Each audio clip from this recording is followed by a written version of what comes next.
पुरानी पेंशन की बहाली के मुद्दे पर आंदोलित सरकारी कर्मचारियों के व्यापक आंदोलन को ध्यान में रखते हुए जहां प्रधानमंत्री नरेंद्र मोदी ओपीएस बहाली के विकल्पों पर लगातार मंथन चिंतन करके बैठकों का दौर आयोजित कर रहे हैं, तो दूसरी तरफ पुरानी पेंशन की बहाली के मुद्दे पर आंदोलित सरकारी कर्मचारियों के इसी व्यापक आंदोलन से डरे हुए राज्यों के मुख्यमंत्रियों को लेकर के भी अब चिंता सताने लगी है। यही कारण है कि प्रधानमंत्री नरेंद्र मोदी ने अब इस पूरे मामले को लेकर के एक बैठक करने का फैसला कर लिया है कि जब राज्यों में पुरानी पेंशन की बहाली के मुद्दे पर आंदोलित सरकारी कर्मचारी अपने आंदोलन को शुरू करते हैं तो फिर उस समय किस तरीके से इस पूरे मामले को टैकल किया जाए। लिहाजा माना यह जा रहा है कि शनिवार शाम तक प्रधानमंत्री नरेंद्र मोदी बीजेपी शासित और एनडीए शासित राज्यों के मुख्यमंत्रियों के साथ बैठक करके इस पूरे मामले का समाधान निकालने की कोशिश करेंगे, क्योंकि पुरानी पेंशन की बहाली के मुद्दे पर आंदोलित सरकारी कर्मचारियों ने साफ तौर पर इस बात का इशारा कर दिया है कि वो सीधे तौर पर अब राज्यों से लेकर के केंद्रीय स्तर पर आंदोलन करने के लिए तैयार है, यानी कि राज्यों से लेकर के राष्ट्रव्यापी तक आंदोलन उनके होते रहेंगे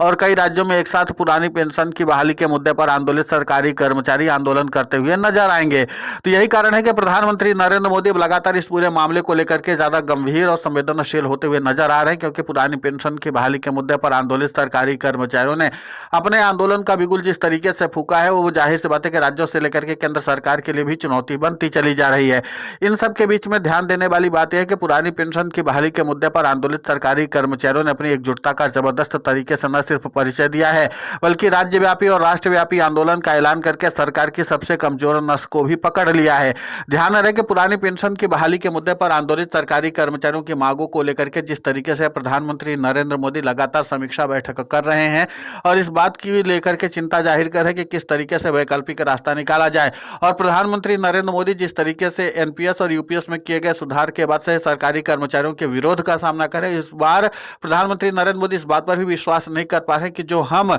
ओपीएस बहाली करने का विकल्प तैयार करने की कोशिश करें, यानी कि टैक्स के प्रावधानों को लेकर के आने की कोशिश में जुटे हुए हैं, वो भी सरकारी कर्मचारी स्वीकार करेंगे भी या नहीं करेंगे, इसको लेकर के भी प्रधानमंत्री नरेंद्र मोदी आश्वस्त नजर नहीं आ रहे हैं। क्योंकि इसके पहले यूनिफाइड पेंशन स्कीम और नेशनल पेंशन स्कीम में किए गए सुधारों के बाद सरकारी कर्मचारियों का आंदोलन और भी ज्यादा व्यापक हो चुका था और भड़क उठा था। प्रधानमंत्री नरेंद्र मोदी के खिलाफ ही नवंबर के महीने में सरकारी कर्मचारियों ने दो बड़े राष्ट्रव्यापी आंदोलन राष्ट्रीय राजधानी दिल्ली में कर दिए थे, और इसी के नाते से पुरानी पेंशन की बहाली के मुद्दे पर आंदोलित सरकारी कर्मचारियों की मांगों को पूरा करने के लिए प्रधानमंत्री नरेंद्र मोदी संवेदनशीलता तो दिखा रहे हैं, लेकिन प्रधानमंत्री नरेंद्र मोदी को इस बात की भी चिंता है कि आखिर जब हम पुरानी पेंशन की बहाली के वैकल्प वाली पेंशन को लेकर के आएंगे तो उसके बाद सरकारी कर्मचारी इसको स्वीकार करेंगे भी या नहीं, इसको लेकर के भी उनको असमंजस की स्थिति है। क्योंकि जाहिर सी बात है कि एक तरफ जब प्रधानमंत्री नरेंद्र मोदी वैकल्पिक पेंशन योजनाओं को लेकर के समीक्षा बैठक और तमाम तरह की मंत्रणा कर रहे हैं, तो दूसरी तरफ पुरानी पेंशन की बहाली के मुद्दे पर आंदोलित सरकारी कर्मचारी हूबहू पुरानी पेंशन की बहाली की मांग को लेकर के लगातार अड़े हुए हैं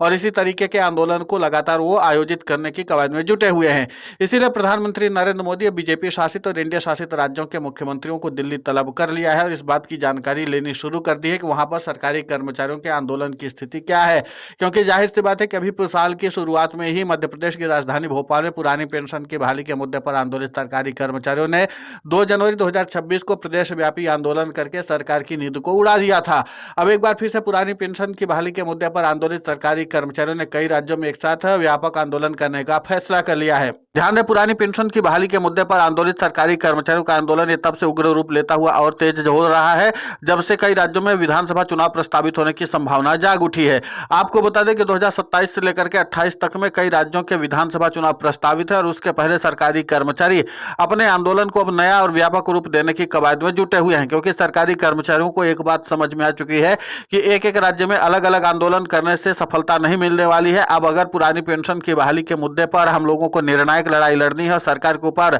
आंदोलन के जरिए दबाव बनाना है, तो उसके लिए एक विकल्प यह तैयार करना होगा कि सीधे तौर पर राज्य के सरकारी कर्मचारी राज्यों की राजधानी में अपने व्यापक आंदोलन पर पूरा ध्यान, क्योंकि वहां पर उनको उनकी स्थानीयता का ज्यादा असर मिलेगा। इसी के साथ है जो केंद्रीय स्तर के सरकारी कर्मचारी हो राष्ट्रीय स्तर के आंदोलन पर काम करें, और जिन राज्यों के सरकारी कर्मचारी उस समय आंदोलन में हिस्सा नहीं ले रहे वो सीधे तौर पर राष्ट्रीय राजधानी दिल्ली की ओर कूच करे। तो कुल मिलाकर के फील्डिंग जो है वो तगड़ी सेट कर दी गई है, और इसी के नाते से प्रधानमंत्री नरेंद्र मोदी मोदी अब इस पूरे मामले को लेकर के राज्यों के मुख्यमंत्रियों के साथ भी सामंजस्य बनाने की कवायद में जुटे हुए हैं और यह प्रधानमंत्री नरेंद्र मोदी की मजबूरी भी बनती चली जा रही है, क्योंकि जाहिर सी बात है कि एक तरफ पुरानी पेंशन की बहाली के मुद्दे पर आंदोलित सरकारी कर्मचारियों ने अपना रुख साफ कर दिया कि जिस तरीके से यूनिफाइड पेंशन स्कीम और बाद में नेशनल पेंशन स्कीम में सुधार किया गया वो सरकारी कर्मचारियों को कतई पसंद नहीं आया था। अब सरकारी कर्मचारी इस बात को लेकर के भी आश्वस्त हो चुके हैं कि केंद्र की नरेंद्र मोदी सरकार जो टैक्स के प्रावधान को भी शामिल करने की कवायद में विचार कर रही है, यह सरकारी कर्मचारियों के उन हितों को शामिल नहीं करेगी जिससे सरकारी कर्मचारियों को डायरेक्ट फायदा हो सकता है या सरकारी कर्मचारी को सीधे तौर पर आर्थिक तौर पर मजबूती मिल सकती है। इन तमाम विषयों पर केंद्र की नरेंद्र मोदी सरकार जरूर ऊहापोह की स्थिति पैदा करेगी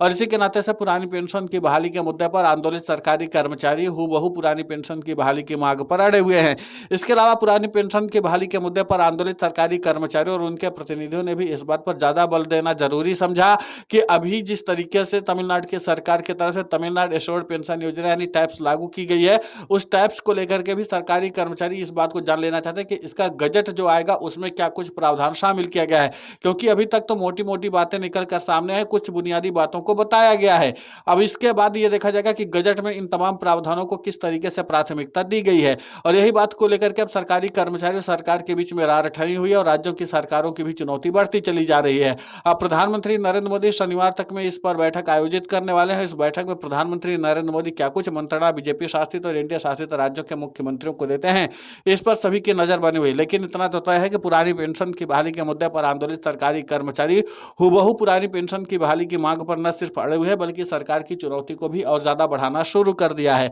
और यही मामला है कि प्रधानमंत्री नरेंद्र मोदी को नए वैकल्पिक रास्ते खोजने के लिए मजबूर होना पड़ा है। पुरानी पेंशन की बहाली का मुद्दा अब सरकारी कर्मचारियों के सिर चढ़ करके बोल रहा है, खासकर जिस तरीके से राष्ट्रीय राजधानी दिल्ली में सरकारी कर्मचारियों ने 2 बड़े राष्ट्रव्यापी आंदोलन करके सरकार को सीधे चुनौती दी थी, वो चुनौती अब केंद्र की नरेंद्र मोदी सरकार के लिए गले की फांस बनती चली जा रही है। हालांकि पुरानी पेंशन की बहाली के मुद्दे पर आंदोलित सरकारी कर्मचारी वोट की चोट के जरिए सत्ता परिवर्तन करने से लेकर के तमाम तरह के हथकंडों का इस्तेमाल कर रहे हैं। सरकारी कर्मचारियों को लगता है कि किसी भी तरीके से सरकार बैकफुट पर आ जाए और अब सरकारी कर्मचारियों को सरकार की सबसे कमजोर नस ये मिल चुकी है कि जब पूरी एकजुटता के साथ सरकारी कर्मचारी एक मंच पर आएंगे तो जाहिर सी बात है कि फिर उस स्थिति को संभाल पाना सरकार के लिए सबसे बड़ी चुनौती हो सकती है और प्रशासनिक ढांचा भी डगमगाएगा। तो फिर केंद्र की नरेंद्र मोदी सरकार की मजबूरी यह बन जाएगी कि पुरानी पेंशन की बहाली के मुद्दे पर आंदोलित सरकारी कर्मचारियों की मांगों को माने और इसीलिए ओपीएस को लेकर के सरकारी कर्मचारियों ने एक ही सुर अपना बुलंद कर रखा है कि हूबहू पुरानी पेंशन की बहाली होनी चाहिए और अगर हूबहू पुरानी पेंशन की बहाली होती है तो सरकारी कर्मचारियों की मांगे तो पूरी होंगी ही और इसको लेकर के प्रधानमंत्री नरेंद्र मोदी बीजेपी शासित और एनडीए शासित राज्यों के मुख्यमंत्रियों को समझाइश देने की कोशिश जरूर करेंगे। फिलहाल इस पूरे घटनाक्रम को लेकर के आपकी प्रतिक्रिया बहुत महत्वपूर्ण होती है, आप हमें कमेंट करके जरूर बताएं। साथ ही पुरानी पेंशन की बहाली के मुद्दे पर हम लगातार आंदोलित होकर के खबरें चला रहे हैं। आप हमारे समर्थन के लिए चैनल को सब्सक्राइब करें, खबर को ज्यादा से ज्यादा शेयर करें ताकि पुरानी पेंशन की बहाली का मुद्दा और बुलंद हो।